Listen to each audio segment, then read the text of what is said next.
Hello everybody, welcome back to Tiger Tales, a place where fan fiction is written and read to me, by me, to you guys. The last few Saturdays, every Saturday in August, I have been uploading a different storyline to Power Industry Foundation, showing off my different skills and my other fandoms that I'm a big fan of, and these are also gateways to fan fictions that I will be continuing in the future.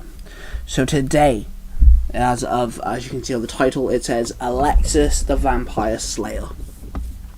So this does take place in Buffy the Vampire Slayer. This does take place post the series, and it kind of delves in a bit in the world of the comic books. So if you're a fan of Buffy the Vampire Slayer, this will be right up your alley.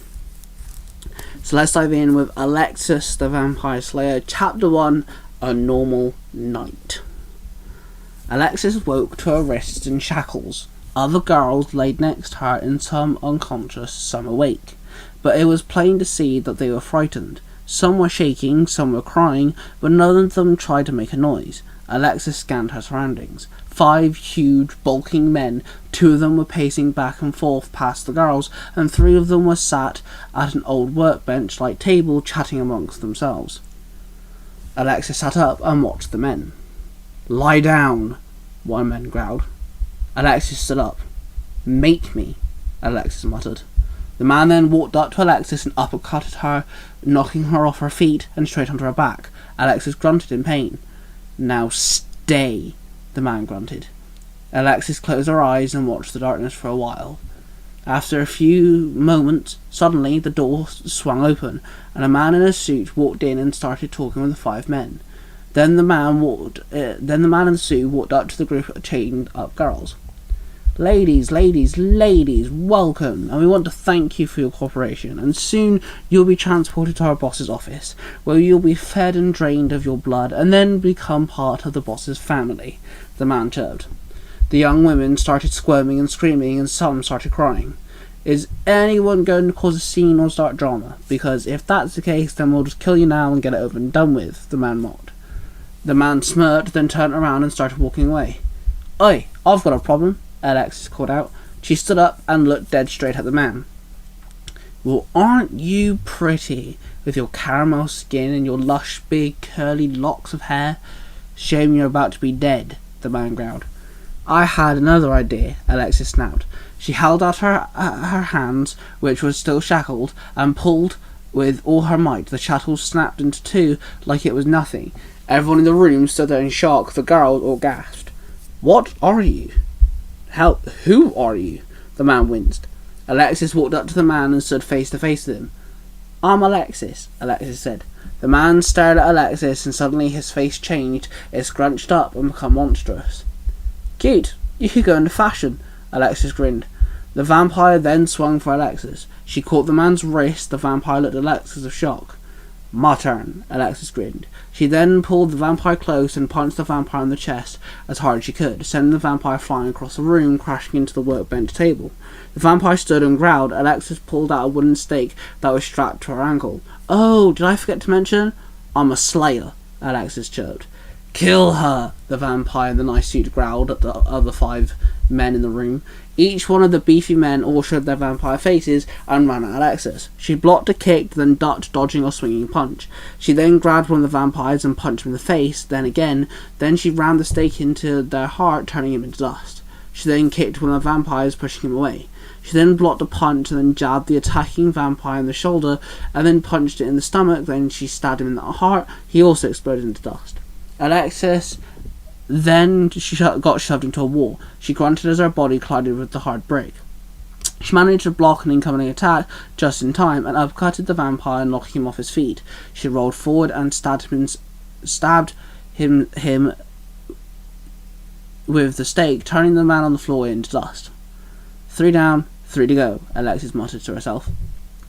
She then ran at the vampire and roundhouse kicked it, sending it across the room, smashing into the wall cracking on impact. She then went into the last thug and punched it in the stomach, then kneed it in the face. She then grabbed it by the collar and stabbed it in the chest, the handful of fabric turning to dust in her hand.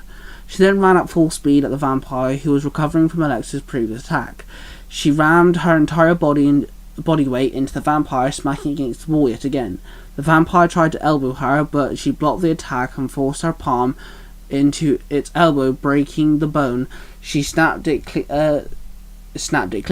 She then rammed the stake into the chest and turned this vampire to dust as well. Alexis stood there out of breath, taking deep breaths of oxygen as she could. She dusted herself off and turned around to see the man in the suit growling harshly. "You're a bitch," the man growled. "And you're just plain ugly," the girl snapped. The man ran at Alexis. Alexis jumped and flipped over the man. She then kicked the man in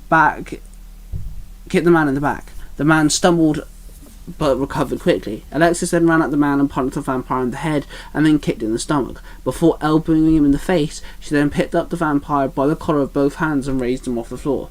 Before she flipped him over the shoulder, smashing him into the ground, and then stabbed him in the heart. "You're a bitch," the vampire blurted, and then exploded into dust. "But damn, that was a nice suit," she muttered. She then started breaking the shackles off the prisoned girls. They all started climbing to their feet and started running out the door. "Quickly, come on, go find help," Alexis yelled. One girl stopped in her tracks and turned around to see Alexis. "Thank you," the girl muttered. "Hey, no problem," Alexis grinned. Alexis walked out the empty warehouse and was greeted by the shine of moonlight. She started to walk down the path and grinned. A few hours later, she found herself in a bar. She ordered a drink and sat there sipping it slowly. A young woman sat next to her. She also ordered a drink, and while she was waiting, she looked over at Alexis. "Oh my god, it's you! You saved me earlier," the girl blurted. "And your first idea was getting pissed?" Alexis questioned. "Yeah, I don't have the money to pay for hospital bills, let alone rent," the girl said with an awkward grin. "Then how about I buy your drink?" Alexis offered. "Yeah, okay," the girl grinned. The two girls started talking. Alexis started flirting and the girl flirted back. Several hours went by and several drinks were drunk. Alexis offered to take the girl home. "So, you're really strong?" the girl asked. "Yeah, I can hold my own," Alexis replied. "Yeah, I've seen that," the girl grinned. Alexis led the girl down in the alleyway. "I want to thank you," the girl said. "Hey, don't, it's in the job description," Alexis told her. Then the girl stopped, leaned forward and kissed her. She went to pull away, but Alexis grabbed her by the waist and pulled her in closer. The kiss lingered on. Alexis pushed the girl against the wall and started to kiss her again. "Hey, are you hungry?" the girl asked. "Yeah, I could eat," Alexis smirked. Then suddenly, Alexis' face shifted and her fangs extended. The girl's face dropped in horror. She wanted to scream, but Alexis placed her hand over the girl's mouth, holding her in place. "Now I know what you're thinking. Look, I'm still a slayer, I'm still the good gal. Knight in charm and armor and all that bollocks. But everyone has a negative thing, the one thing that, just no one can handle. And mine is, I drink blood to survive and I hate the sun," Alexis mocked. The girl's eyes widened in fear. Alexis stroked her hair out the way and shushed her. Then she took a long inhale. "You smell great, by the way," Alexis grinned. Then, in one quick motion, she dug her fangs into the girl's throat and started drinking. Her mouth filled with warm blood. She wrapped her arms around the girl as she drank. As the body went limp, Alexis drained the girl dry. She dropped the body on the floor and her face returned normal. "Ah, damn it, I wanted to ask her what perfume she had on," Alexis grunted. She then walked away, leaving the dead body to be found in a few hours. And there you have it. Chapter 1. I know this isn't exactly as long as my other ones, but I didn't want to drag it on too much. Hope you enjoyed this. This will be a Buffy the Vampire Universe fanfiction of mine. All the fanfictions that I released in August, I do plan on continuing at some point. Power Rangers Future Foundation will be on mid-season finale on Chapter 15. So that's when I can play around with some other storylines. Hope you guys have enjoyed. Don't forget to check out everyone at the Zero Hero Network. Go check out my other stories, Power Rangers Future Foundation, and The Lot. And I shall see you guys in the next video. I hope everyone's doing good, and I shall see you next time.